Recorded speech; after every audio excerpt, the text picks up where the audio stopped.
Hello, hello.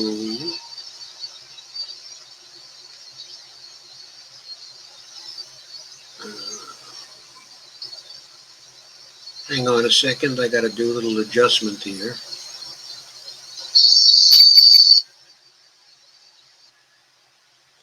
That should work better.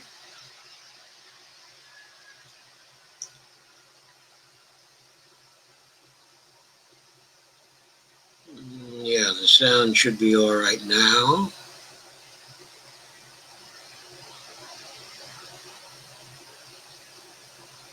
Let me take the promo away.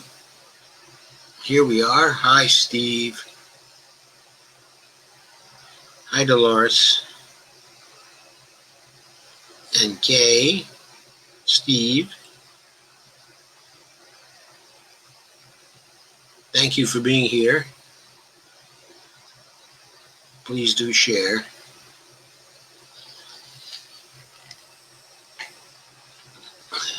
Okay.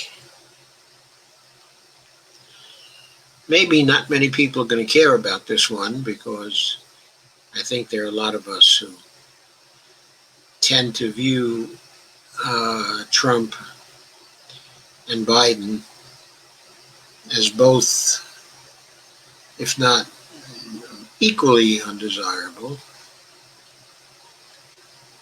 at least both highly undesirable.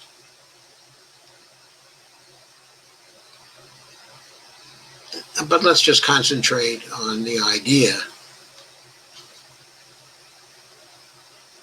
that if we want to hold Trump accountable for his killing now nearly 205,000 Americans with his mismanagement of the COVID virus. Hi, Patty Howarth, and welcome to you. Then we probably are inclining towards a Joe Biden victory. But most probably, we should not be counting on one. So there was a post that appeared in Current Affairs, and it's by its publisher, okay, and editor-in-chief, Nathan J. Robinson.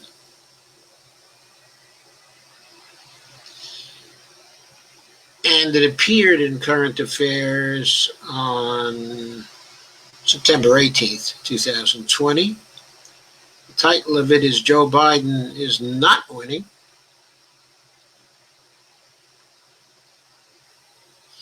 Subtitle says Biden's lead is based on the assumption that 2020 cannot be like 2016.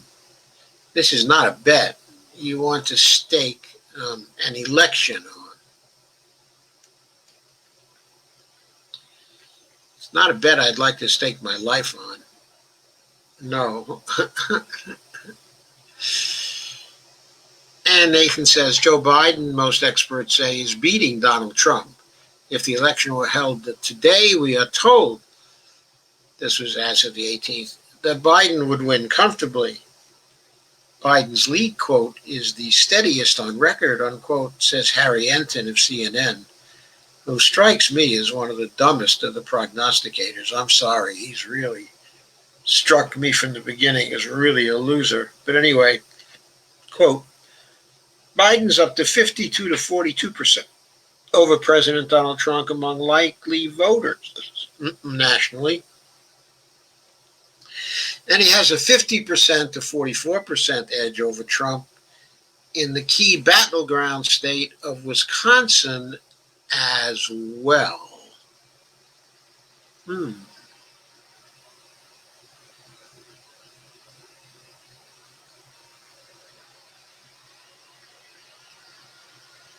Really?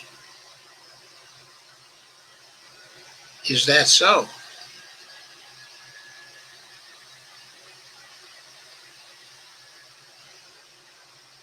So let me share this with you. I don't think I've shared it yet, have I? Let me share the screen with you on this one.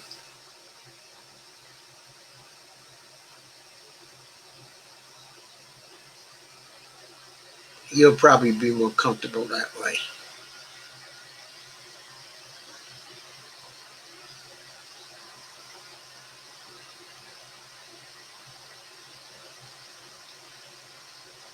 There we go.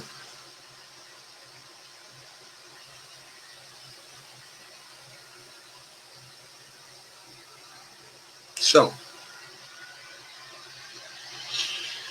Biden's lead is so strong, as some are saying, that Biden may simply, quote, coast to victory, unquote. The Biden campaign has not opened field offices in battleground states and is not doing in-person canvassing. I don't know if I agree with that. They appear to have opened up field offices in Texas of late. But anyway, Nathan goes on by saying, but they do not appear worried. After all, they have the steadiest lead on record. And Michelle Goldberg of the New York Times cautions people against, quote, freaking out, unquote, saying that while, quote, as of this writing, 538 gives Trump a 24% chance of winning. And parenthetically, in 2016, they gave him a 29% chance, unquote. I'm sorry, close parens. And while some on-the-ground organizers are terrified at the campaign's inaction, party officials and the Biden campaign have offered assurance that a digital strategy will work. Donald Trump's campaign may be knocking on $1 million a week to Biden's 0, but Biden is winning in every poll. I haven't been nearly as reassured by this because in 2016, everyone was telling me Trump could win, and I thought they were delusional, says Nathan. I've recommended that the Biden campaign get its ass in gear and step up the fight because, after all, it never hurts to have too many votes. But when I've said this to people, they've responded to me with the signature piece of data. The polls.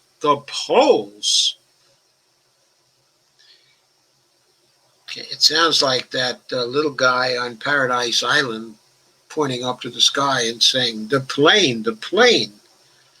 And admittedly, I hadn't really scrutinized the polls closely, going back to Nathan's article, so I assumed they were right that Biden's lead was comfortable and steady.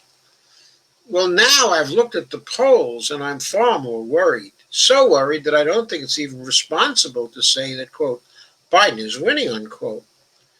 A working assumption should actually be that Biden is losing. That's italicized, folks. First, every single time you see a national polling average of Biden versus Trump, put it out of your head. It's meaningless, or at least on its own, it can't tell you whether he's likely to win the election. This is because we do not live in a system where the person who gets the most votes wins. Instead, we have the Electoral College, which is massively unfair and totally indefensible on rational grounds. Quote, people use absurd arguments to stick up for it. I should say, parens. People use absurd arguments to stick up for it, close parens. But those are the rules under which the game is played, and thus the ones which will determine who wins. Hillary won the popular vote. She did not win the election.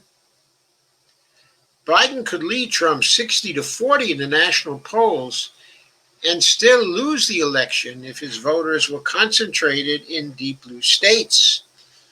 So what we actually need to look at is states, specifically, quote, swing states, unquote. The ones where the outcome is fairly uncertain and which might contribute significantly to turning the Electoral College result one way or the other. Let us then open up the New York Times' latest results from critical swing states and see what we find. And Nathan here has Michigan as a swing state, and Biden is supposedly ahead by +7 in the swing state, that swing state. Wisconsin, Biden is supposedly ahead by +5, or was as of September 18th. Arizona, Biden's ahead by +5. There's later polls in Arizona. I think a poll out today showed Biden ahead by +9, but who knows. Pennsylvania, Biden's ahead in +5. Florida's ahead. Biden's ahead in Florida by +2. And in North Carolina, Biden's ahead by less than 1, but still in the lead. So that's what we have for the states being quoted. However, I don't think this is a complete account of the swing states. I was told just today on one or another of the poll watching programs that Texas is now a swing state and that Biden actually has a lead in Texas. Now, there was another poll, of course, that showed it tied up, in Texas. And also, so Texas is a very, very important swing state. If Biden should get to Texas, it would be over. I don't think Trump has a path to victory without Texas. But also there's Iowa. Evidently, Biden is tied or in the lead, in Iowa. And Trump has lost a great deal of support there. Also, Minnesota, which Trump invested in heavily and which was thought by some to be a swing state, now appears to be out of reach for Trump. Also, from what I've heard today by one of the pollster types who watches elections very closely, the Let's Talk elections guy, reports are that Trump has entered a cash crunch period, that he hasn't been buying any ads in Michigan, Wisconsin, Minnesota, Iowa, and Pennsylvania. Suddenly, no campaign spending, no ad spending there. Anyway, to look again at this particular graph, it turns out, Nathan points out, that if the polls are as wrong as they were in 2012, well, Biden would, in 2016, Biden would still be winning in Michigan by +2, but he would be losing in Wisconsin by +2. He'd be winning in Arizona by +3, but he would lose by a little less than 1, or somewhat less than 1 in Pennsylvania, but enough to lose and swing Pennsylvania. Also, Trump would be ahead in Florida by 1. So Trump would be ahead in Pennsylvania and in Florida. And in Wisconsin, if the polls were as wrong as they were in 2016. Trump would also be ahead in North Carolina. So a bunch of these swing states would be lost. And Trump would have a healthy lead in North Carolina if the polls were as wrong as they were then, a lead of +4. Now, of course, things would be better if things were as they were in 2012. Then Biden would be at +11 in Michigan, +8 in Wisconsin, +4 in Arizona, +6 in Pennsylvania, +3 in Florida, and less than 1 in North Carolina. Again, that would be a sweep of these blue states. So, according to Nathan, we don't quite know how things will go. And he says, how reassuring, blue, blue, blue, blue, blue, blue, +7 in Michigan. We got this. Don't freak out, except what's the column with some red in it? He's referring to the graphic I just went over there. Quote, if polls were as wrong as they were in 2016, what the Times is saying then is that the deep blue column on the left is only a reliable predictor of the result if we make one specific assumption, which that is that the polls will not be wrong by the same amount in the same direction as they were in 2016. And if they are as wrong as they were last time, well, the total time shows us what the result would be. Trump would win by 278 to 260. The map on election night would therefore end up looking like this.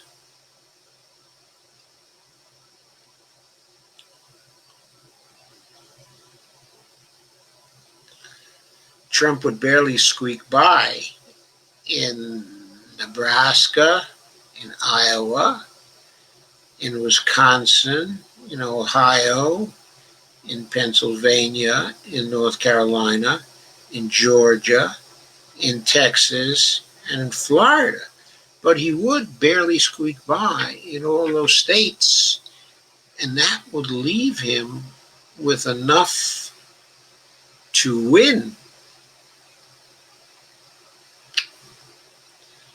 Very disturbing. A what? Very disturbing. I don't much credit this map, though. I don't think Trump has a chance in hell of squeaking by in Maine or New Hampshire or Minnesota. He might have a chance of squeaking by in Michigan still. And when it comes to Nevada, I don't think he's got any chance at all. In Nevada.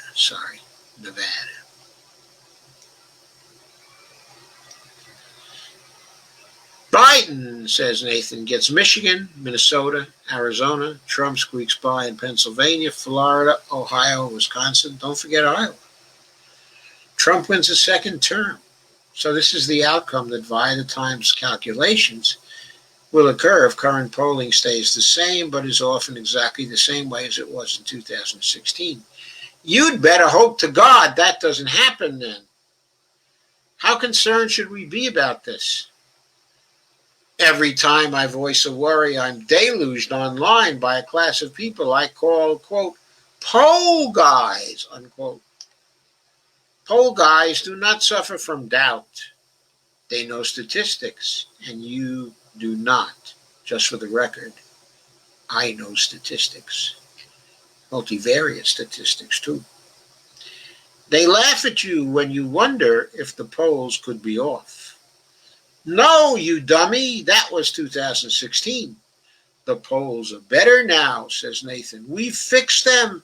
And then they tell you why the polls can be relied upon this time, why the same thing cannot happen again, because there are fewer undecided voters, or the sampling is better, or whatever. Actually, to be more precise, that is poll guy type A. There's a second type, poll guy type B, who responds, hey, how come there are no poll gals here? Who responds, quote, well, of course, we think Trump could very well win. Yeah, what happened to Celinda Lake? Anyway, nobody says otherwise. We have always said it is a probability.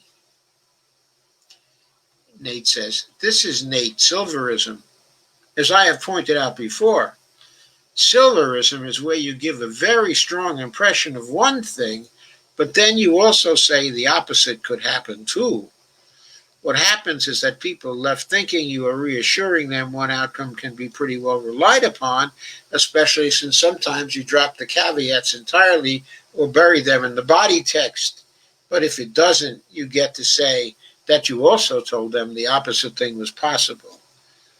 It is a good way to never technically be wrong while also being functionally useless and giving a dangerously misleading picture of reality to people who will act according to the impression you give while overlooking just how important the caveats were because you didn't front load those caveats or put big flashing emergency lights next to them like a responsible commentator should have done, says Nathan.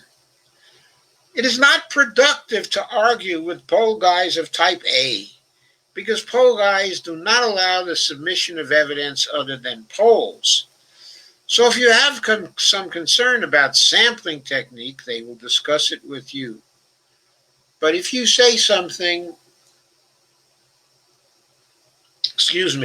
that is mushy and qualitative, like, quote, I'm a little concerned about the fact that I see 1 billion Trump flags in Florida and hardly any Biden signs, and the lack of canvassing seems troubling, unquote. You will be told that this is not statistics, which indeed it isn't. But wait, folks. It would be statistics if you actually counted and saw that there were 1 billion Trump flags in Florida and only about 5 Biden signs. That would be a statistic. Even if it were only 10,000 Trump yard signs and only 1,000 Biden signs, those would be statistics too, just not poll responses. Let me give you a list of 3 assumptions, though. Assumption A, we can confidently assume, says Nathan, that the polls will not be wrong in the same direction and degree as they were in 2016. Biden is therefore winning and winning comfortably. Assumption B, by the way, we're still 42 days out, right? And we haven't even had one debate yet. Assumption B, we cannot assume that polls do not have the same bias as 2016. But we also should not assume that they do. Perhaps the polls are off in Biden's favor, or perhaps Trump's. We should therefore be cautious about making any assertion about who we think will win, even if we think it probably favors Biden. Assumption C, we should assume that what happened in 2016 is likely to happen in 2020. Last time the polls underestimated Trump, so we should treat them as if they will do it again. Poll guys, at least those who have called me a fool on the internet, tend to hold assumption A. Their faith in state-level presidential polling has actually increased since 2016. This is because they believe that polling gets better when we notice the error and adjustments are made to ensure the same oversight will not occur again. Thus, 2020 Democrats need not have 2016 Democrats' worries. I, however, tend to favor assumption C. But this is not actually because I believe it to be the, quote, true, unquote, or, quote, correct, unquote, assumption. Rather,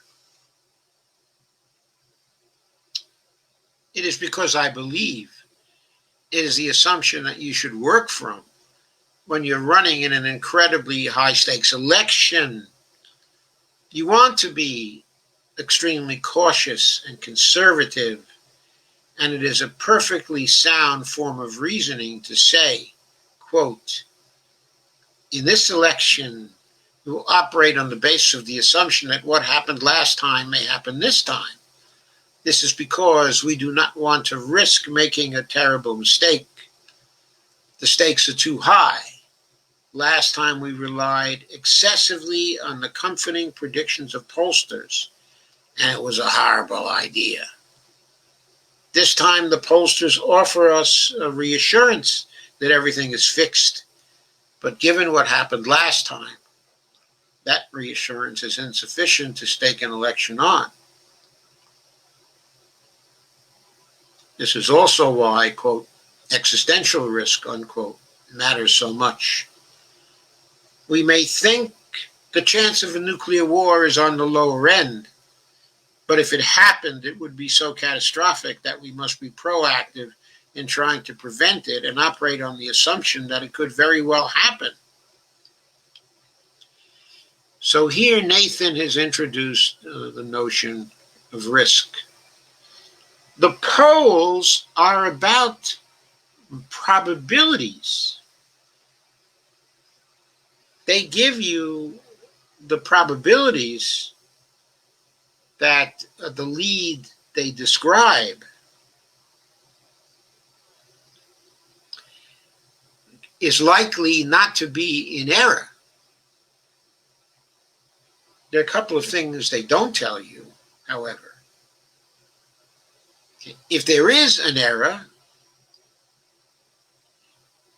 they do not tell you how large the error will be. Oh, they give you a margin of error, plus or minus 3, plus or minus 4, stuff like that. But that's the margin of error for them to conclude that the poll is accurate. What happens when the actual error is outside of the margin of error? They don't tell you what the chance is that the actual result will be 3% outside the margin of error, 4% outside the margin of error, 5% outside the margin of error, 10% outside the margin of error. They are silent about that. Or at least you can't rely on the estimates that are outside of the margin, of error. Something else they don't tell you is the risk. You see, the risk is not about the probability. It's about the probability times the cost of being wrong times the cost of error.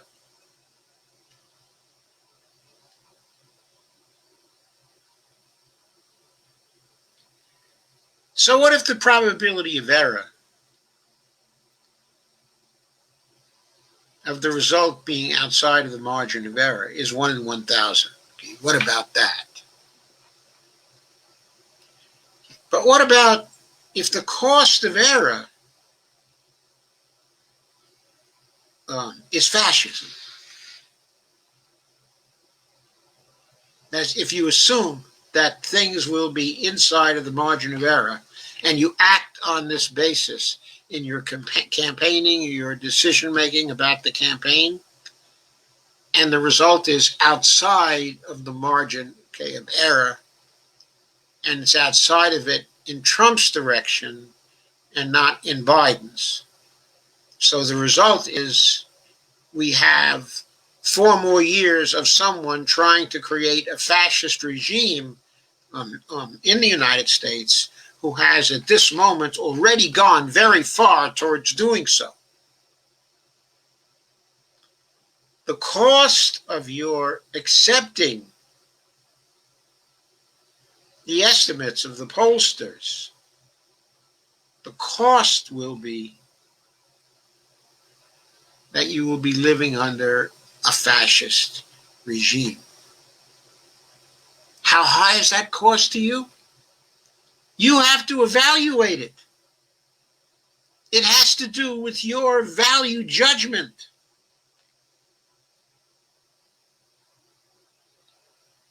If you are extremely fascist aversive, as I am,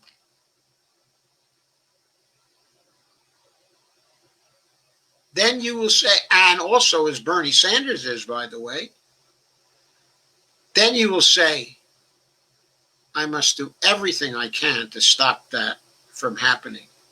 I must not believe the pollsters. I must assume that they are in error and that Trump still is likely to win.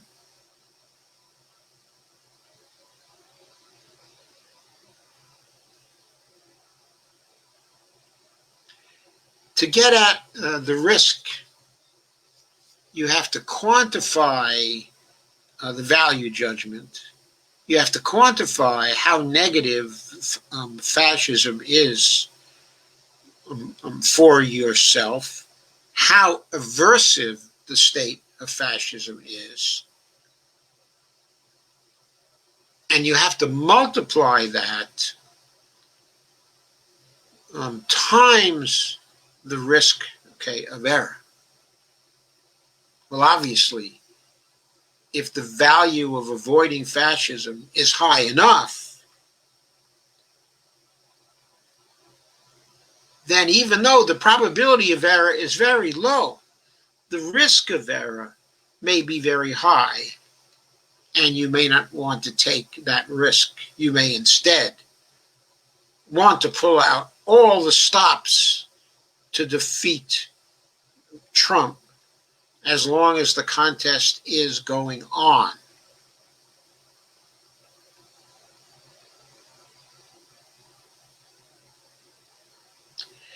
That is what Nathan is calling attention to here. He's introducing the idea of the risk of error. The pollsters are talking about the probability of error. Nathan is saying that when the risk of error is large, that is the probability times the value, in this case, the negative value of making an error. When that product is high, the stakes are too high. This is what we mean by saying the stakes are too high. When you're at the gambling table and you've been watching cards and you're pretty sure your opponent does not have the queen, but if he does have the queen,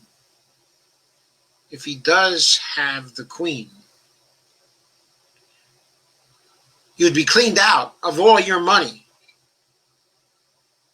Then the stake may be too high for you to call on that particular hand.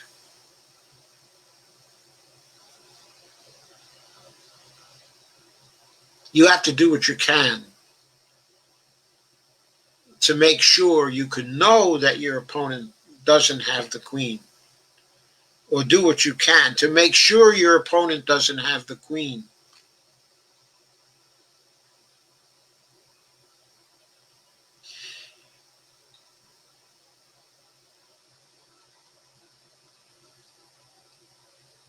And Nathan, of course, uses the example of a nuclear war in order to get you to understand existential risk. Now, existential risk operates here too, not just because of what some may consider the existential risk of fascism, but this is also about the existential risk posed by climate change.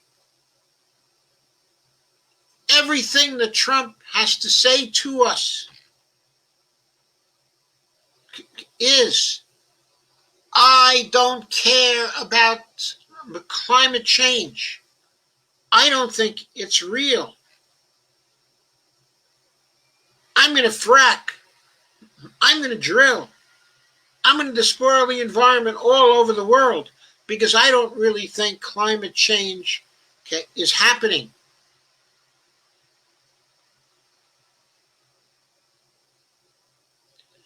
I'm going to put you all in a greenhouse gas chamber because I don't believe that climate change is really being caused by our burning fossil fuels.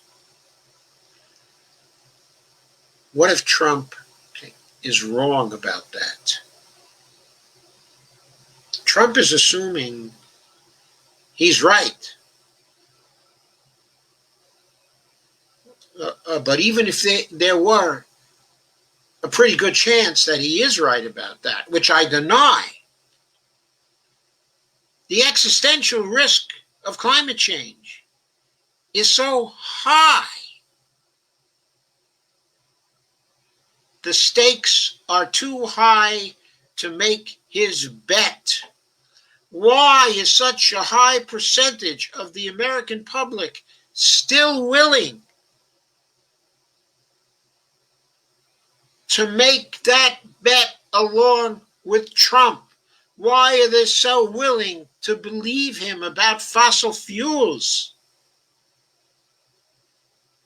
Why are they still willing to vote for him, knowing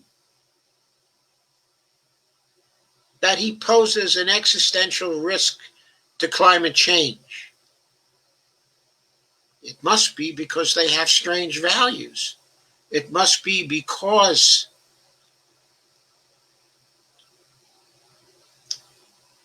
they do not negatively value enough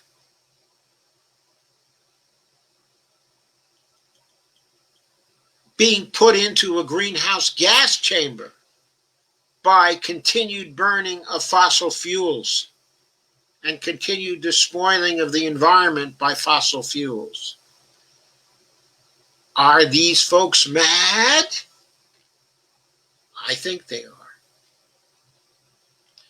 Nathan says, I want Joe Biden to win the election.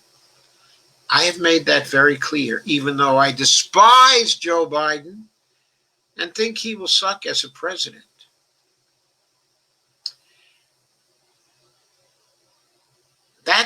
Those are two sentences that I agree with.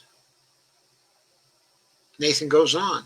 The consequences of Donald Trump's re-election for the climate, immigrants, electoral democracy, and nuclear proliferation are far too severe for us to contemplate letting it happen.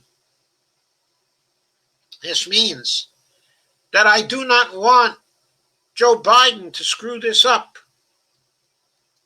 Not screwing up means assuming worst case scenarios. It means fighting like you think you're going to lose. That's especially the case if there is actual hard data showing that all it would take is for the same fuck up to occur twice in order for Biden to lose. Okay, says Nathan, but how could the polls be wrong? Why specifically would they have underestimated Trump? Simple. Biden has made a decision that no other presidential campaign has ever made.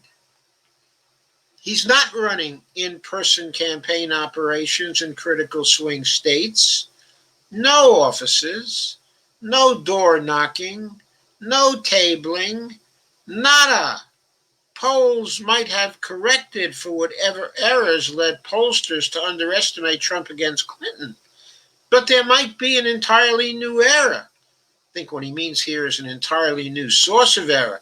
In 2016, there were offices, there was door knocking, there was tabling. Clinton had all of that stuff.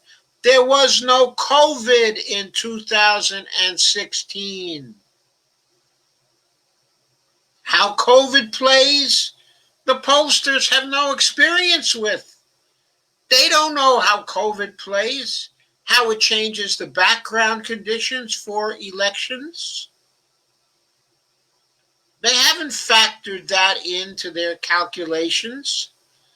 They are not using a propensity interpretation of probability that takes into account the background conditions that might dispose a result one way or another. Polls might have corrected for whatever errors led pollsters to underestimate Trump against Clinton. But there might be an entirely new error. I think he should have said an entirely new source of error. not present in 2016. Certainly, I think the decision not to have a ground operation is a huge X factor that could definitely bump things a few points in the direction of Trump, let's say in Michigan. I don't know that it will, of course, but unlike poll guys, I try not to be too confident. The poll guys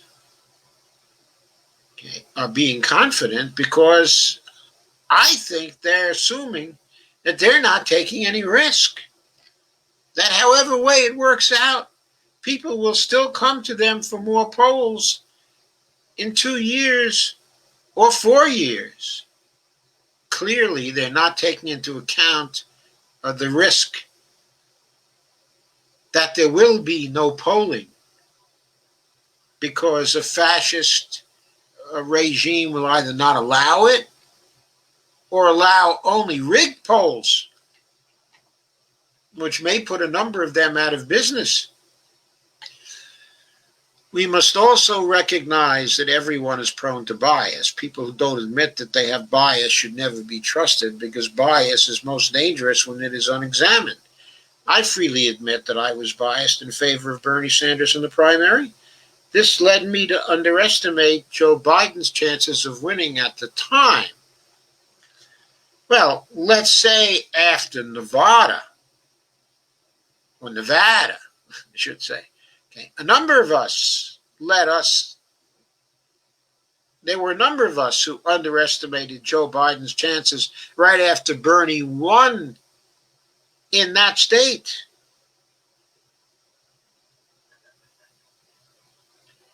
We thought that Bernie would not do well in South Carolina, but we didn't think that it mattered. Why not? We had no idea Barack Obama was going to intervene and call all kinds of people and get them to drop out of the race and to suddenly come together. Oh, frick. Jeez. Sorry about that. We had no idea that was going to happen. So that literally 2 days after South Carolina, Super Tuesday, people were stampeding in Texas towards Joe Biden because they got excited when Amy and Pete and Beto all combined and suddenly went for Biden, as obviously had Obama.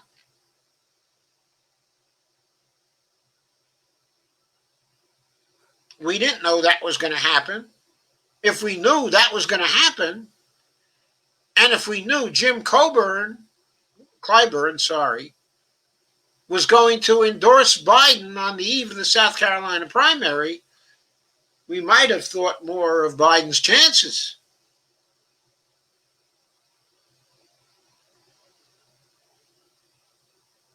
In other words, there were things that intervened which were beyond the statistics. They created a change in the background conditions of the campaign. Suddenly, Biden's chances were great, and Bernie's chances were not so great.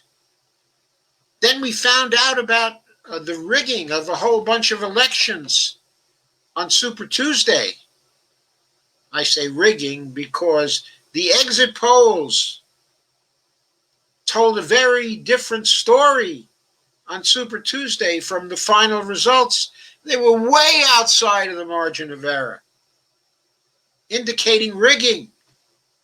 Had we known there was going to be that rigging, we might then have evaluated Joe Biden's chances of winning much more highly.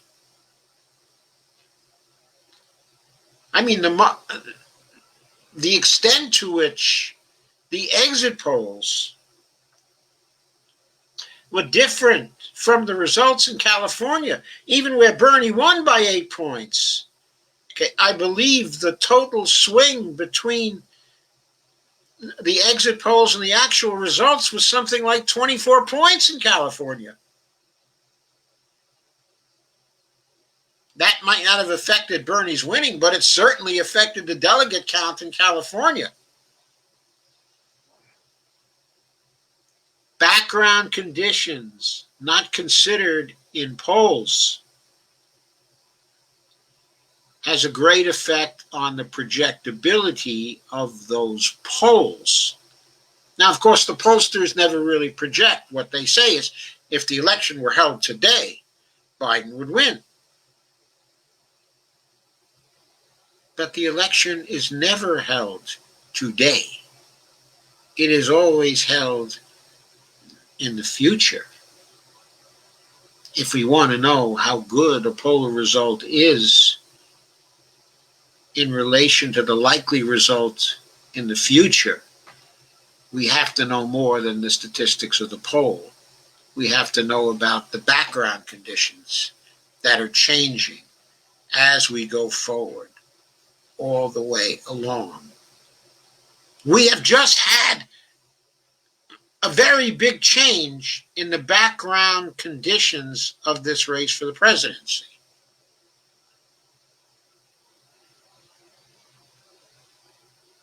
What is that? We'll get to it in just a moment. But Nathan goes on in his article and he says, I endeavor to interpret facts accurately rather than the way I would like them to be, but it's hard. He says the most important thing is not to be overconfident. After all, the world is extremely complicated. Are you sure there's nothing you've missed? Are you sure your increased faith in polls this time around is warranted? Or do you perhaps want Joe Biden's, quote, do very little and hope Trump implodes, unquote, strategy to work, thereby influencing which numbers you put stock in and which you set aside?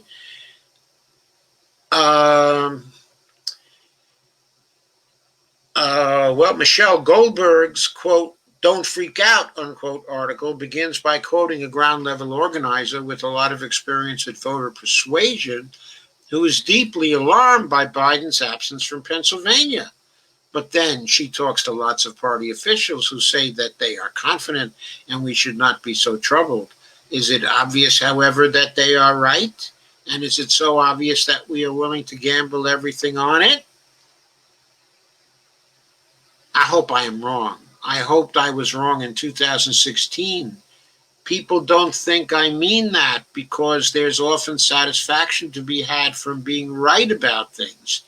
Actually, what I found out in 2016 was that there is no satisfaction whatsoever.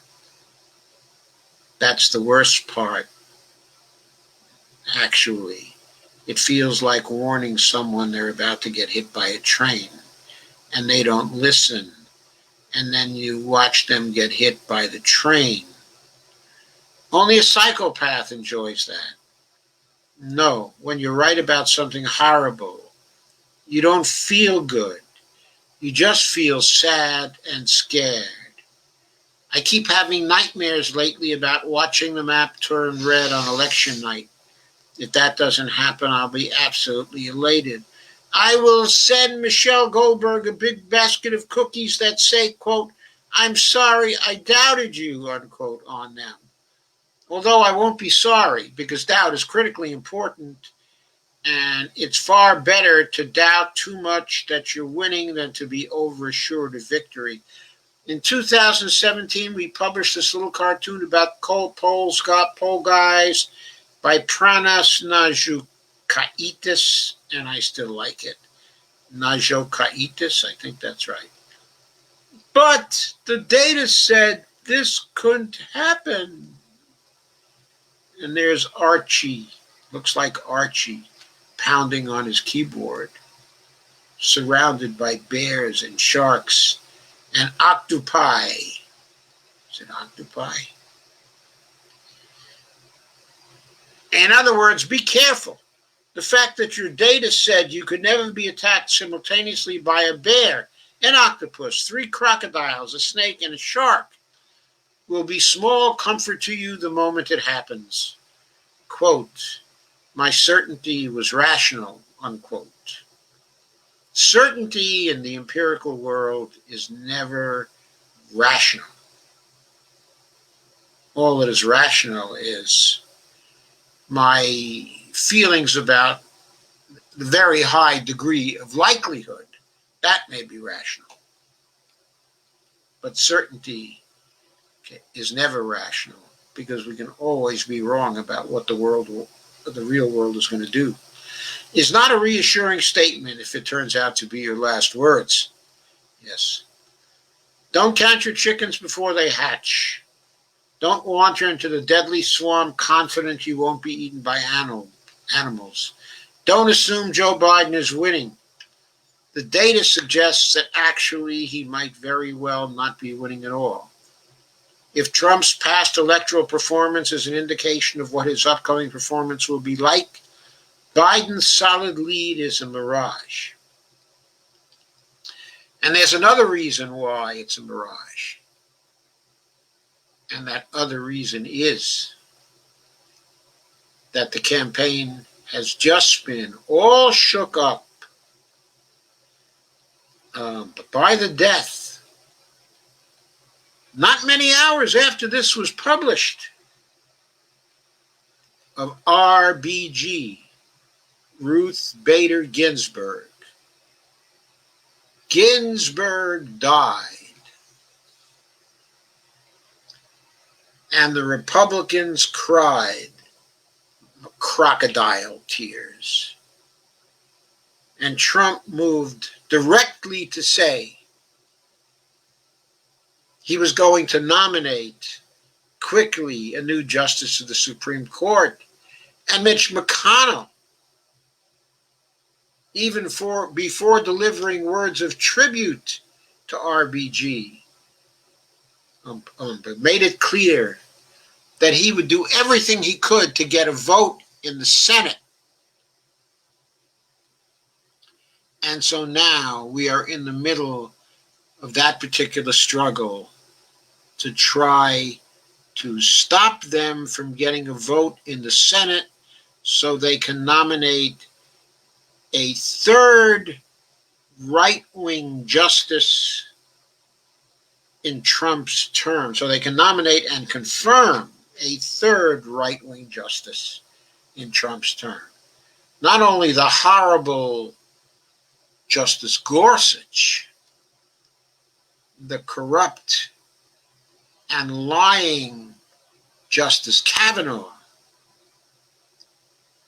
but now a justice who is openly against Roe v. Wade,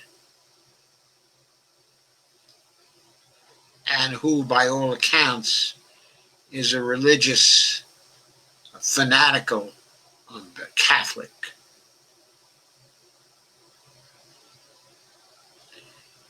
To the Supreme Court of the United States. That, and the vote coming for that, is going to shake up this race further, and we cannot be sure how it is going to shake it up. Is it going to make people forget about Trump's COVID performance and the 205,000 deaths we have as of tonight? Yes.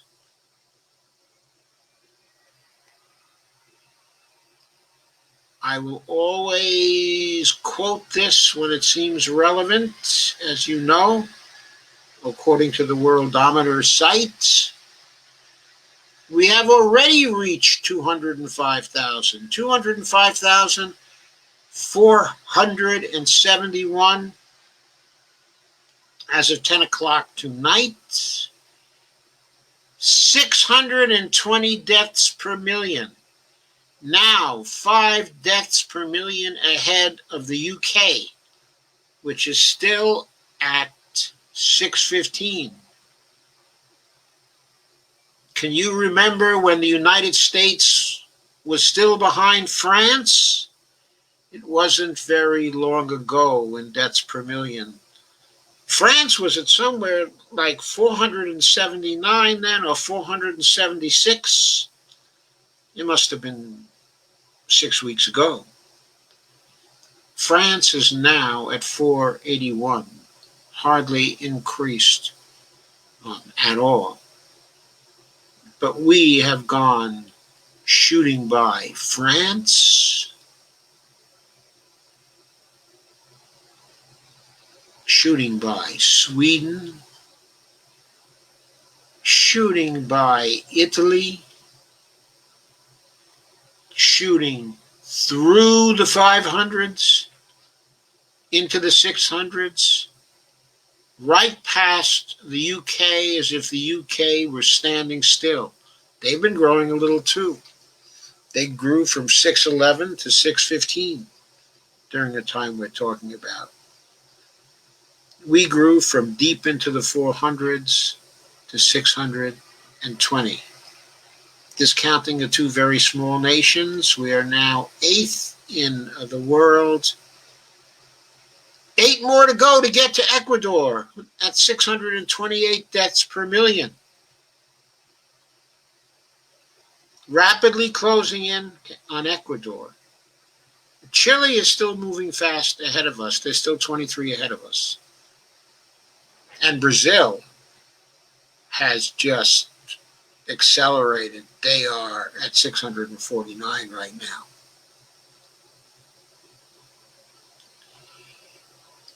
Anyway, it's September 22nd. Who wants to bet that before the end of September, we will not have reached 210,000? I'm saying we will have reached 210,000.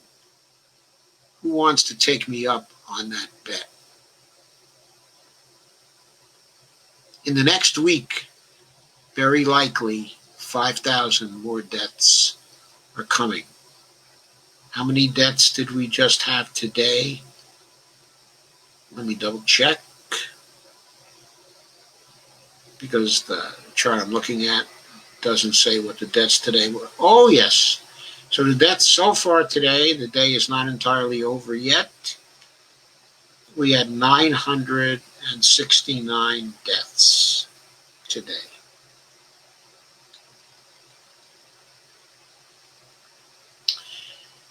If we rise to 210,000 deaths by the end of September, that will mean in the 7 months beginning March 1st, we will have averaged 30,000 fatalities per month from COVID-19. And we know that's an underestimate, because we know that an alternative way, of measuring is how many more deaths we had this year as compared to last year from all causes. And we know the only new factor is COVID. And we know that that number is probably another 50,000 by now. So that real deaths from COVID are probably at 255,000 or 260,000 already.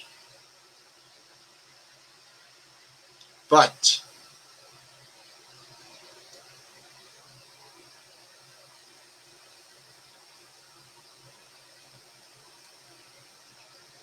will the death of RBG and the struggle to confirm or not or block her successor before the end of Trump's term, will that struggle have an impact on the presidential race? And which way? Of course it's going to have an impact. The question is, which way will it break? Which way will the impact actually go? Do we know? Do we know? No, nobody knows. It throws those polls into a cocked hat for the moment. We're going to have to track them, going to have to track the new polls with the events that occur in the coming struggle. Another factor that's going to affect things is whether there's a relief bill at the last minute that gets through the Congress and through the administration. One had better happen, or we're going to have an awful lot of homeless people. The eviction moratorium of Trump has not worked to stop the evictions. In fact, people have been moving fast to evict people before the eviction moratorium completely takes effect, before people learn that Trump passed an eviction moratorium himself. He signed an executive order for one himself. People don't yet know how to take advantage of it, so the landlords are moving fast to put people out on the street.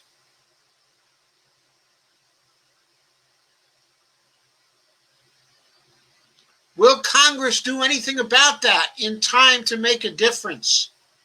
How many new homeless are we going to have as winter comes? How many people, new people, will COVID be spread to because the homeless cluster together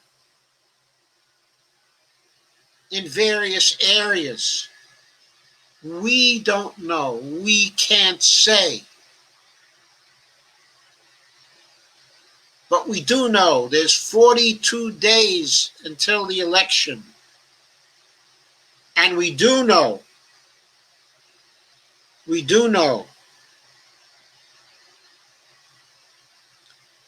that these events are going to impact the way things will go. So we have to assume that Biden is losing, and we have to act accordingly. I think for progressives, we must do all we can to get people in down ballot who will fight against fascism in various ways. But up at the top, as well, we have to do what we can against Trump. I strongly advise that people do not be aggressive against people who want to vote for third parties because they just can't stomach Joe Biden. I mean, I understand that. They have a right to their choice and a right to their views. And no one should say a cross word to them. They have a right to their evaluations. But for each of us, as individuals, we should understand that we need to do all we can in our states to stop Trump. Now, in many days, the outcome is already determined, and we can have our free choice of who to vote for. But in many of the swing states, that is not so. And what we have to keep in mind is the swing states of 2016 will not be the swing states of today. Texas is not safe for Trump. Iowa is not safe for Trump. Florida, of course, is not safe for Trump. Even Georgia is not safe for Trump. Georgia may be a swing state in this election. North Carolina may be a swing state.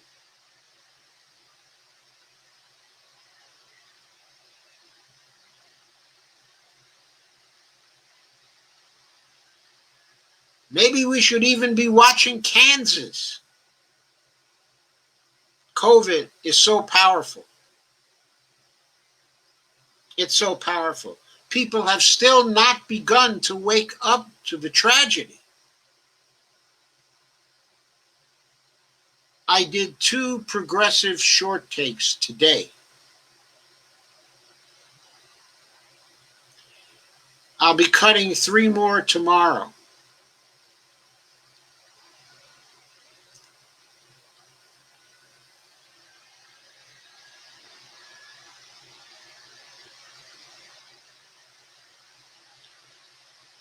The first one was about whether we can get any significant policy changes from a neoliberal Biden administration.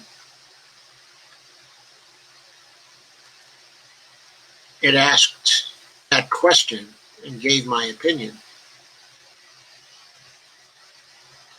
And the second one was about whether we're all remembering the 2,605 deaths sustained on 9/11, but forgetting the 30,000 deaths per month that have occurred since March the 1st. I don't really think we are. I don't really think we can be. And I'll give you the reasons why. I give you the reasons why in that particular short take. We'll also be doing a short take on the greenhouse gas chamber. I'll be doing one asserting the main issue is still the pandemic. And in the 5th one, I'll be considering the question of whether, if the Democrats win the House, the Senate, and the presidency, should they pack the court? So those are the short takes that will be here this week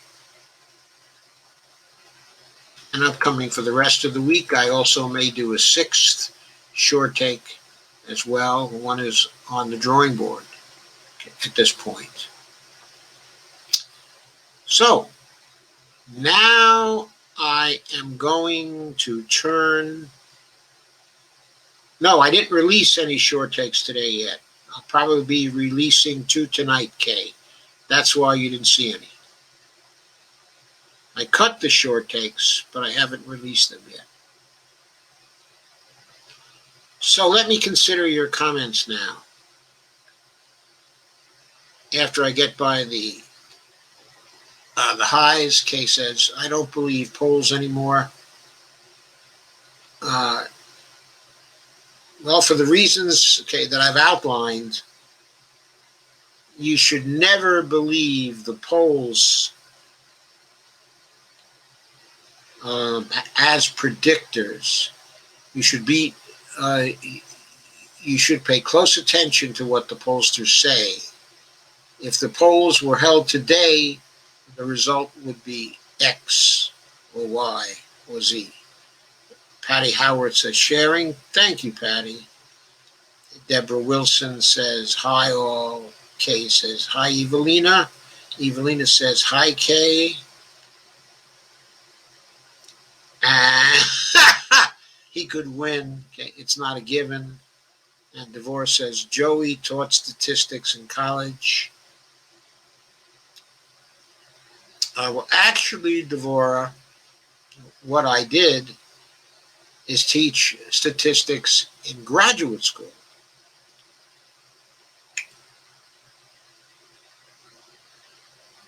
I taught it in graduate school. I taught statistical methodology to political science graduate students. Kay says, if Biden loses, we're all screwed big time. I also did statistical reports when I was working as a high-level consultant for the Census Bureau. in 1977 and 1978, and then for Farmers Home Administration from later on in 1978 through 1981. Barbara Wernick says, and if he wins, we are also screwed. Sad situation. Evelina says, Barbara Wernick, yes, indeed. We are screwed, but Barbara, we are not screwed as badly. We won't be screwed as badly because we will be able to push back. Evelina says, Barbara Wernick, indeed, my feeling exactly. Kay says, I need my little bit of SS. It's all I have now. You're not going to lose it under Biden. He's not going to get rid of SS. He certainly won't get rid of SS for people now on Social Security. He doesn't play that way. Trump plays that way. I mean, Biden, if he gets rid of it, if he wants to privatize it, as Clinton did, the people surrounding him and Biden himself would be cute about it. They would probably allow something like a 10-year gap so those 55 and over would still have the choice to take conventional Social Security or go with the alternative plan they're setting up, which would then apply to everybody under 55. Something like that is what they would be likely to do, even if they were to get rid of it. But Trump, he doesn't care. He'll just cut people off.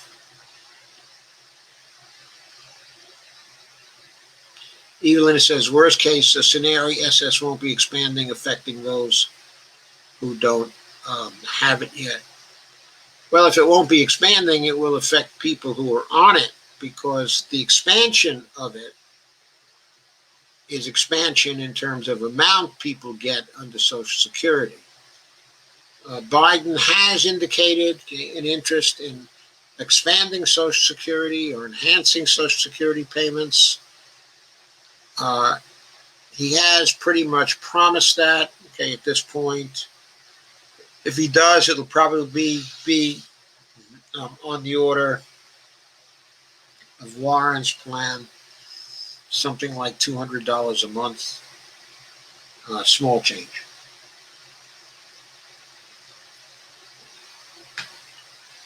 I'll take it, but it's small change. Kay says, Evelina, under Rump, it will be gone ASAP, along with Medicaid, okay, and Medicare. If he wins, he's going to move to do something like that. That's why it's so important that he loses. Look, if he wins, he's going to interpret it as a mandate. He's going to interpret it as people saying, oh, that's okay, Don. I love the fascism you've been handing out. You agree with me that I've done a fantastic job in managing COVID. He went out there today and he said that too. 205,000 Americans dead. And he's telling people there would have been millions if I hadn't stopped the travel from China. There would have been millions except for me.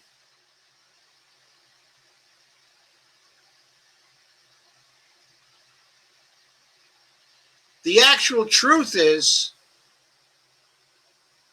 if we had been run by the president of Taiwan, there would have been 100 fatalities in the United States. I may be exaggerating that, okay, a little bit. Maybe 200 or 300. I have to do the multiplication. There are 330 millions, okay, in the United States. So it's 330 millions times 0.3. So what is that? It's 110, isn't it? It's 110.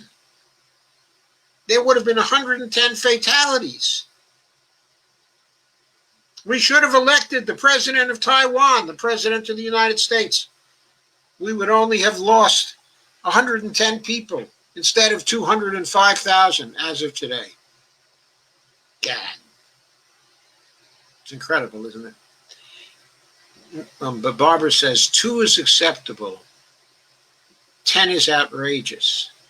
That was the margin in Massachusetts. Yeah, yeah, I know. It was bad in Massachusetts. It was worse in California, where Bernie won. It was outrageous in Texas. I forget how much it was, but it was so clear that Texas was rigged. This is relative to the exit polls. This is after they rigged the suppression. This is after they closed offices. They closed the polling places in Hispanic areas because they knew they were going for Bernie. And they made sure all of the polling places were open in black areas because they knew they were going for Biden. That's what they did in Texas. Barbara says, we are overrun with fascism. Oh, we are. Kay says, not Rump. Kay says, Rump wants us dead and gone ASAP, the old, the poor, etc. Yeah, I think he wants us old people gone. So we know which way us old people ought to vote, right? We have some idiot in our development. He goes around here without masks all the time. He goes around without a mask. Yeah, Bonnie and I gifted him a face shield. He won't wear it. He goes around without a mask. It's awful. I get as far away from him as I can. Evelina says, the stakes are too high. How did it get to be this way? Kay says, 50 years of corruption in both parties, Evelina. That's right. Barbara says, he's so wrong, he's an idiot. Evelina says, most of us weren't woke to it until now. I'm sorry, woke to which? Barbara says, they don't want to believe the facts. Kay says, I've watched Coming On my whole adult life, Evelina. Me too. I won't say my whole adult life, but what I will say is that I have watched it coming on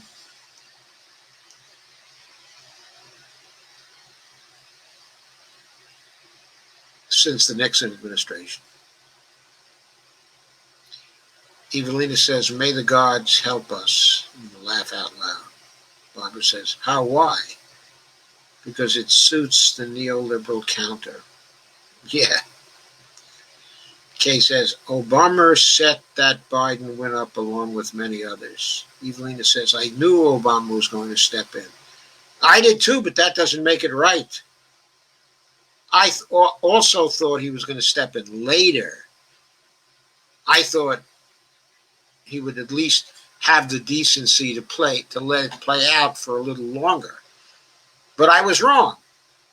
He really wanted to stop Bernie. He really wanted to stop Bernie. He was afraid Bernie would cost him too much money. Tina Pasha says, there was also substantial evidence of election rigging, election fraud, and voter suppression against Bernie. Biden didn't win. The election was stolen from Bernie. That's quite true, Tina. Kay says, if Bernie were our nominee, we'd be winning on Medicare for all already. Yeah, if Bernie were our nominee, he would be 20 points ahead of Trump, maybe 25 points ahead of Trump. Barbara says, nobody wants Biden. Nobody chose him. He was anointed. That's true. Patty Howard says, Biden and Harris have hard time getting door knockers. He's no Bernie Sanders. Most people are saying, okay, he's not Trump. This sucks. He has to talk Medicare for all and the environment, fair pay. He got his work cut out for him. Still a lot of Bernie supporters that now hate to the DNC and want a third party with good reason. Yeah, we got to build that third party between now and 2024 so we don't have this kind of terrible choice again. We have to do that. We must do that. We must do that. Kay says, if I survive this mess, I'll be voting for the People's Party next time, I hope. Me too. Patty Howard says, me too. Evelina says, yep. I say, me too. And Deborah says, Alex Padilla, SOS in California, did it again. Same shit they pulled in 2016. Yep. Tina Pasha says, we need to keep supporting and voting for down ballot progressives to retain the House and take back the Senate. I completely agree. A lot of progressives have won their primaries, and more Bernie-crats were elected to the DNC. Taking over the Dem Party is how we win, and it's working. And by the way, one thing that needs to happen now, if there's no relief bill that gets through, Shahed has got to be running on blaming Nancy Pelosi for that. No way she should have let that CARES Act through without relief being provided for individuals for the duration of the COVID crisis, all the way out to 1 year afterwards. That was the thing to do, and Pelosi did not do it. It should cost her her seat in Congress. It should cost her the speakership. She's awful. She's terrible. Look how she's posturing and handling the RBG replacement fight. She's unwilling. She's unwilling to delay the Senate in the way that she can by impeaching Trump and Barr again and again and again. She can do that. She can tie him up in knots. Barbara says, I will never vote blue. Knowing the exit polls in my state shows me my vote was stolen. I will never support a party who would do that. I will fight to ensure you lose. I understand completely. Kay says, no more Affordable Care Act, including Medicaid expansion coming December. No one will have health care for long.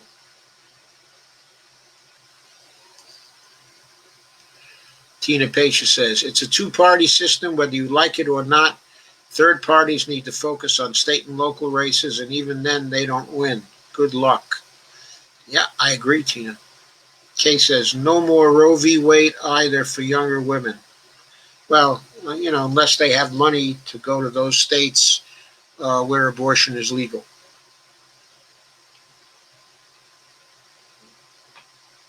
They might have to move to those states to make it stick also, because some of these states are going to pass laws prohibiting abortion even for people who go outside the state in order to get one. Watch for that move, because they'll do that. These fanatics will do that.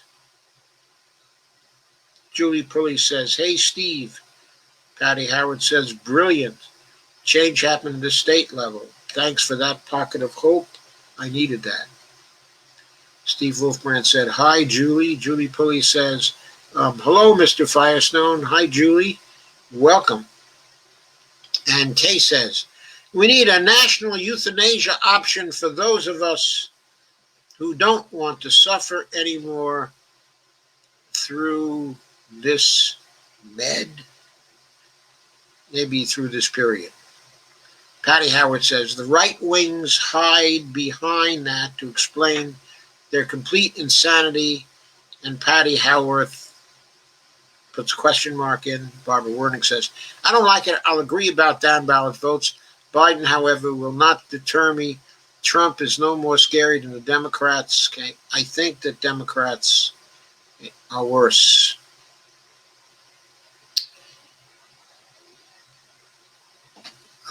All I can advise, Barbara, is that I won't even say Nazi Germany. Okay. I don't, in spite of the fact that he had Mein Kampf on his night table for years and years and years, and that his ancestry is German, Trump's manner to me and the way he manages his policy actions and his state activities tell me he's more like actually Benito Mussolini than he is like Hitler. So what I'd say, Barbara, is read some history of what it was like in Italy, okay, when Mussolini was running it, then decide on that basis whether Trump is no more scary than the Democrats. Because I think it's fair to say that a Biden administration is going to be much more like an Obama administration than it will be like a Trump administration. I think there's even a chance it might be better than an Obama administration. Still not very good, but better. And I have to say, I think that's less scary than continuing on with the Trump administration. It's less scary than Trump is right now. We never had 205,000 Americans going on 210,000 Americans die in 7 months under Obama Biden. You've only experienced that under Trump. It shows us how much damage Trump could do without even thinking about it. I mean, that's a reality we all have to face if we want to say that Biden is the same as Trump, or that the Democrats are more scary than Trump and the Republicans. They're not more scary for me.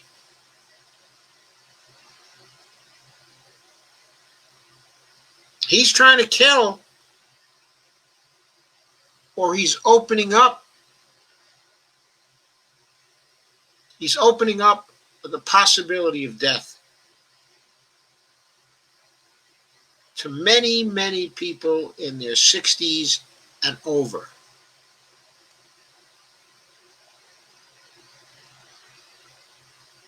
And Biden will try and vigorously to close that possibility immediately. That's important. Julie Pulley says, I got a call today. I'm guessing it was from Democrat organization for a guy who lived with me and died in 2013. I keep getting voter registration cards for him too. Wonder if he's voting from the beyond. Let's hope he's not voting from the beyond. Kay says, hide behind what, Barbara? Julie Pulley says, Patty. Kay Clark Line says, vote shamming never works. Never does work. Never, just makes people mad. It never works. You can't vote shame. We all have to be free to make our own decisions. Carmen says, sneaking back into the house. Laugh out loud. Yeah, I'm late. Yeah, what were you doing, Carmen? Where were you? It's 10:09 already. Kay says, Ohio was pink on the last map I saw. Yeah, I know it was pink. Leaning towards Trump on the last map. It's still leaning towards Trump. But it's very close. It's very close.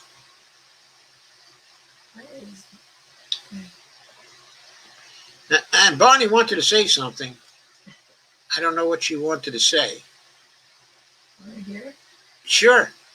I want to know why people who like Trump don't mind that he's taking the children away from parents, no names, no birth dates, no anything. I want to know why it's okay to sterilize women. Okay, I'm going to turn around the mic so you can hear that from Bonnie. Didn't I just say it? Yeah, you did, but I have to turn around the mic. I'm not sure it got through. I want to know why he's sterilizing some women. I want to know why.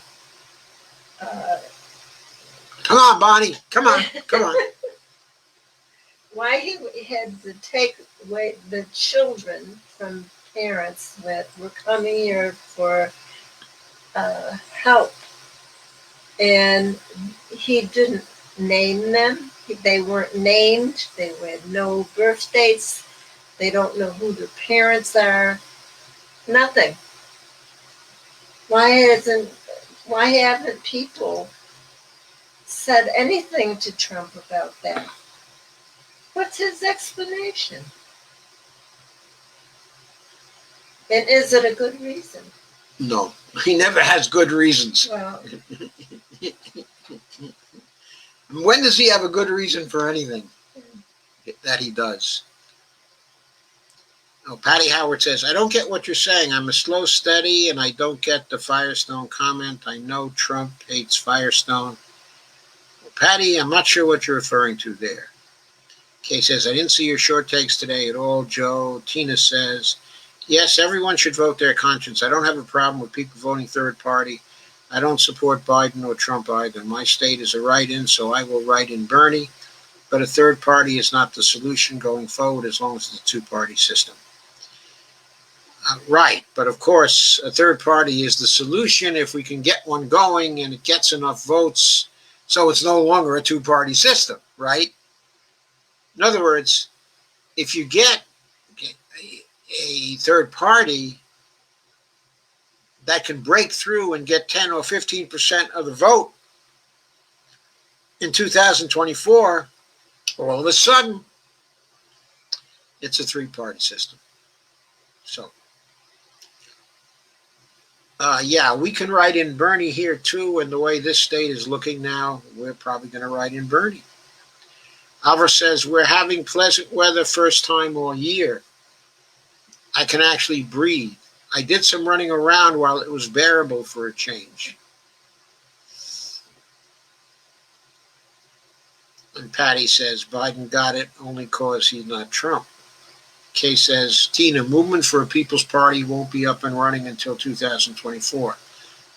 Won't they be running some congressional candidates or down ballot candidates in 2022? There should be enough time for that. I hope they don't wait until 2024. The danger of waiting until 2024 is that they'll be trying to ramp up when the presidential campaign starts in 2023. And some of the people who want them to get started may then be co-opted again by a progressive Democrat who's trying to break through within the Democratic Party. I think if they want to get going, they have to get going in 2001 and 2022. To have someone running in 2024 might be too late. Carmen says, his crowds at his rallies are humongous. Rare is mask and social distancing. Yes. Carmen says, hello, Dr. Joe. DT is an old people himself. I know, isn't he 73, 74, something like that? Yeah, Bonnie and I were just sort of speculating today that with the way he eats and the way he conditions himself and the type of personality he has, he's a good candidate. He's a good candidate for the Grim Reaper himself. And not because of COVID, because of something old-fashioned. Kay says, that low-income apartment building I used to live in was full of idiot rumpers, too. People are so stupid. Carmen says, I'm flabbergasted. Okay, the DNC is continuing letting Biden run. I guess it's too late. Oh, they have no choice. They made their bed. They have to sleep in it. Only 42 days until the election. Kay says, Obama is a corporate dem like all the rest. Barbara says, get Pelosi out. Yes, indeed. I'll be doing a progressive short take on that. That one will be dedicated to Shahed. Alvaro Mano says, Death Santis is doing some fascist finagling down here himself to stop the protesters. Yes, I know. The ACLU is going to bring him into court immediately within 5 minutes of getting that passed, if he can get it passed.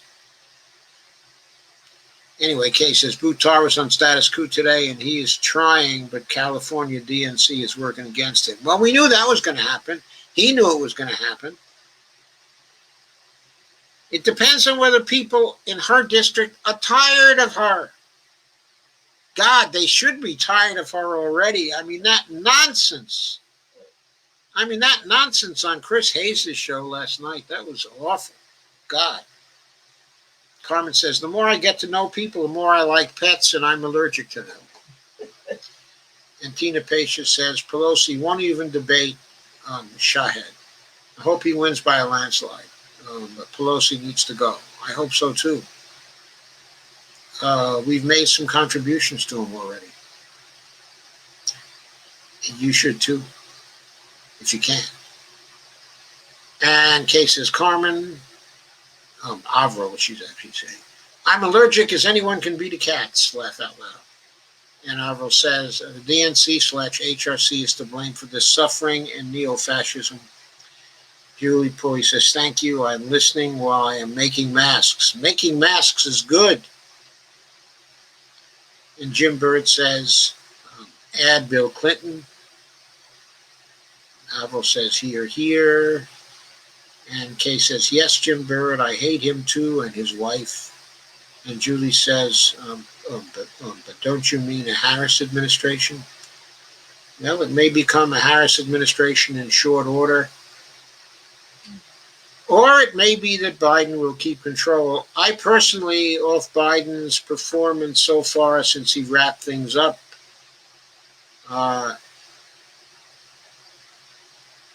he seems to be minimally thinking like a person would think.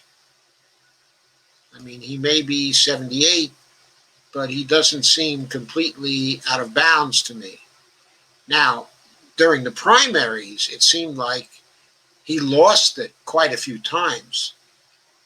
But I haven't seen that since he wrapped things up. And he's been able to run things in a very controlled manner. And remember that the interaction people have in the presidency day to day is not such that it necessarily has to be so wearing on them. It's long hours, of course, but basically it's interaction with relatively small groups of people. He doesn't have to go out on the road consistently. He can send Harris out on the road. Alvaro says, Donald Trump keeps focusing on genes, complimenting his cows on him and himself on good genes. Now we already know that some more of his racist master race dog whistling. Barbara says, they are to me. They took my vote. Yeah, they took mine too. They took my vote to Bernie. But it's not all about taking votes. It's all about putting people in prison also. It's all about torturing people as well. And not just a few. It's about torturing people en masse.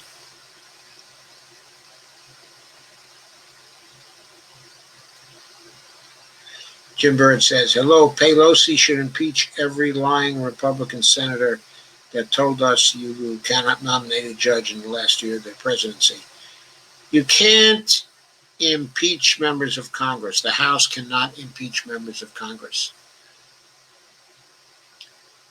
It's possible to discipline members of Congress, but their own body has to do it. The House cannot discipline a senator. But the senators can discipline a senator. Evelina says Trump is scarier. Doesn't mean we won't be scared under Biden. Trumpers aren't going to go away. Oh, by the way, with regard to Obama-Biden, they never made a decision to prosecute Julian Assange for publishing They were trying to get him back to the United States. They were threatening to do that. And then they were going to try to make a case, actually through Chelsea Manning, that he was doing more than publishing, that he was assisting her to get those leaks, actually working as a hacker. And they would have gone after Assange for that. But they had made an internal decision not to try to prosecute him, but because he was a publisher. It's the Trump administration that's trying to prosecute him for publication. So they're the ones trying to violate freedom of the press in that very direct way. I think that's worse than Biden is going to do. Avril says, crowds laugh out loud, not cows. Talk about an appropriate Freudian slip. But Barbara says, you took my voice. There's no forgiveness for that. Deborah said, we heard her. Avril says, hi, Bonnie, you're sounding like Ruth. Evelina says, thanks for that, Bonnie. Welcome. Jim Bird says, Bonnie says, you're welcome. Jim Bird says, why is involuntary sterilizing okay, but abortion not? But both are killing the unborn. Because involuntary sterilizing is killing the possibility, taking choice away from the people about whether they can choose to have a child or not. They didn't know Okay, about it. if people have abortions, it's their choice. It's about women having freedom of choice to control their own bodies. That is the value involved here. The women found out after the operation. Yes. They didn't know it was Yes, I happening. know. Jim is asking about involuntary sterilizing. This was involuntary sterilization. Deborah says, thanks, Bonnie. Dolores says, the sad history of the USA is not valuing all lives. It's like a caste system. Well, I wouldn't say that. It's like a class system. But it's been more like a caste system when it comes to race. That's been more like a caste system, but still not at the level of the caste system, okay, in India. I've studied the caste system, okay, in India. And certain things within the caste system, something called the Hindu Jajmani system, which is a very interesting part of the caste system, okay, in India. Evelina says, there is a political rationale behind it. Ask yourself, who is being sterilized? Yes, there is a political rationale behind it. We know who's being sterilized. Brown women. Brown women. And in some cases, black women, if they're coming over the border. Avril says, but DT is a sadist. That's the explanation about the children's concentration camps and the division of asylum seeker families. It's the straight from the days of slavery, divide and conquer type of cruelty. Right. They walked into it. Right. It's Trump's idea of winners and losers. For people who he considers to be losers, well, you can do anything to them because they're losers anyway. That's the way he thinks. Yeah. That's the fascist way of thinking. There are winners and losers. And by the way, I don't think that Mitt Romney's idea of makers and takers was so far removed from that. Julie Pulley says, it's easier to hide the deaths of children that don't have birth certificates, names, etc. when it comes to trafficking, organ banks, and yes, even evil, sick, twisted devil worshippers. Oh, wow. Okay, Dolores Pierce says, the silence of the U.S. population during the atrocities of the devaluation of human lives is sickening and really horrific. Yeah, we think so too, Dolores. Just sickening. And Julie Pulley says, to Bonnie and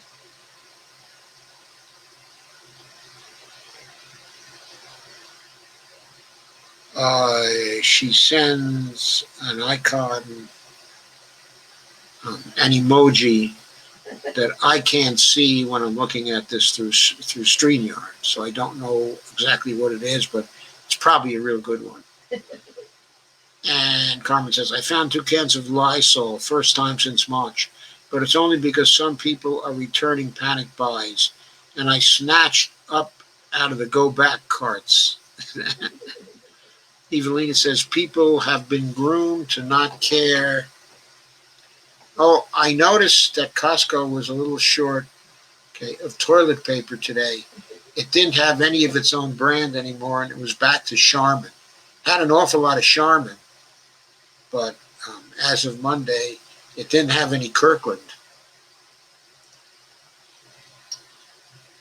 Steve Gonzo said, breaking, Seattle City Council overrides mayor's veto of cuts to the police budget.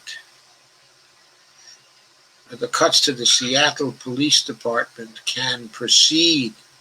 KCPQ. Great. That's great. Couldn't happen to nicer guys.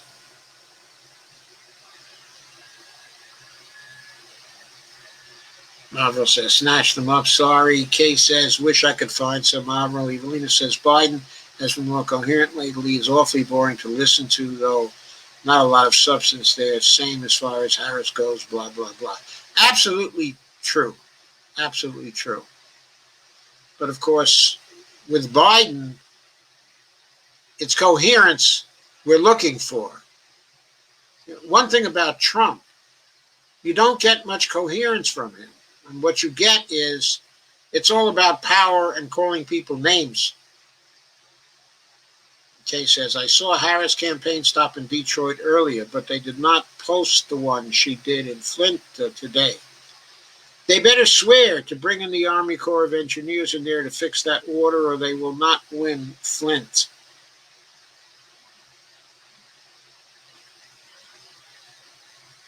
Just like ARC lost there. I agree with you, Kay. I agree with you, Kay. I mean, they have to guarantee the federal government will be in there on day one to replace that water system totally and let them get water again from the Detroit River the way they used to.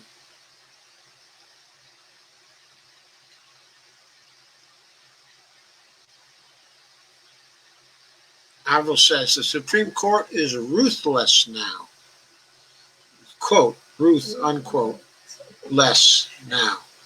Unfortunately, that's true. Evelina says, to be fair, Trump isn't doing anything about the water either. Yes, of course.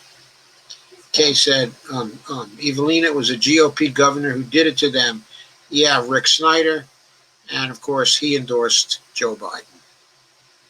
As Kay says, he endorsed Joe Biden. And Biden celebrated the endorsement. He probably lost Flint just by celebrating the endorsement, the moron. He should have kicked Snyder to the curb. He probably would have won Michigan if he kicked Snyder to the curb. That alone would have allowed him to win Michigan.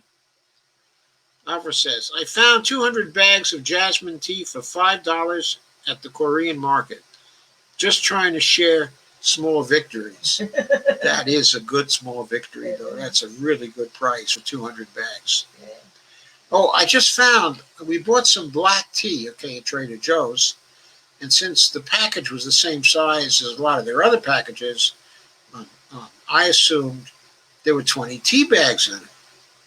Well, today, for the first time, I took the trouble to look at the box because that tea was lasting an awfully long time. It was like, I don't know, $2 or something. It was inexpensive. It turned out there were 40 tea bags in it. 40 tea bags of black tea, which is good if you have diarrhea. And Steve Gonzo says, ranked choice voting will be used in the presidential election in Maine this fall. hashtag Me Politics. Actually, ME Politics. Yes, it will be, I know. And that will be wonderful. That will be wonderful. Yeah, maybe Maine can make Trump finish third. Maybe they can make Trump finish third. Wouldn't that be wonderful? If a third party candidate came in Maine in second place? What if people start writing in? Evelina says, I see. Yes, he did, Joe. I couldn't believe it. Yeah, I couldn't believe it either. What kinds of morons has he got in his campaign? Avril says, black tea gives me terrible back spasms. Oh, I'm sorry to hear it, Carmen. Are you okay with green tea? Bonnie likes green tea. Very much. Anyway, I have come to the end of your comments. Thank you for coming. Thank you for staying.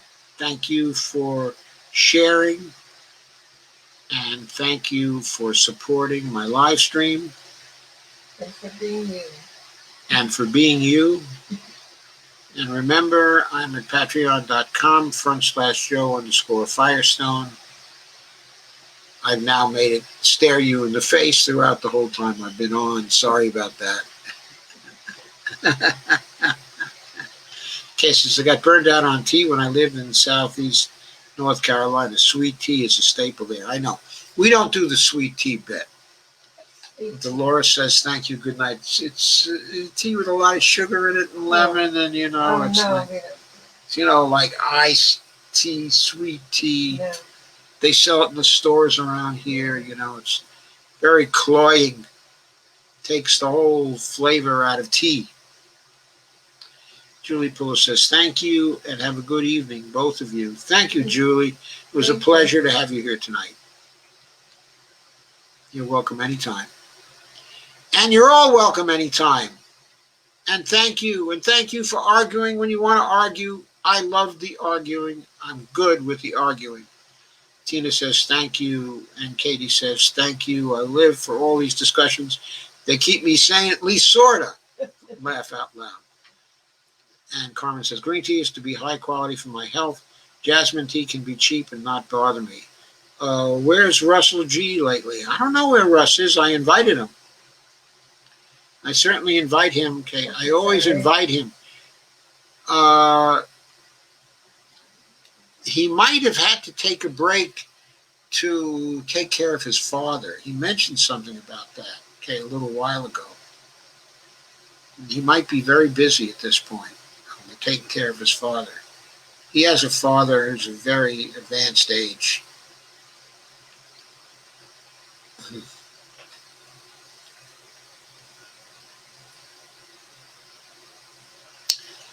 Anyway, good night, and thank you again for coming. Oh, by the way, I'll see you tomorrow. Okay? I'll be at 9 o'clock tomorrow. Albert says, thank you and great show, lively and informative. And Dolores says, Russ is staying off FB until after the election. Thank you, Dolores. Thank you for that info.